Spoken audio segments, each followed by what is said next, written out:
খোদার আরশ লুকিয়ে আছে ওই কোরআনের মাঝে, খোঁজে ফাকির দরবেশে আরো সকাল সাজে।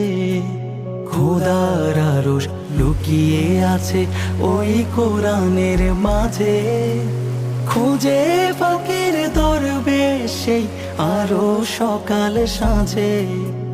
খোদার দিদার চাস রে যদি পড়ে কোরআন নিরবধি, খোদার দিদার চাস রে যদি পড়ে কোরআন নিরবধি। খোদার নূরে রৌশনীতে রং রে দেহ প্রাণ, নীল আসমানের কোরআন জরিন হরফে লেখা, রূপালী হরফে লেখা আসমানের কোরআন।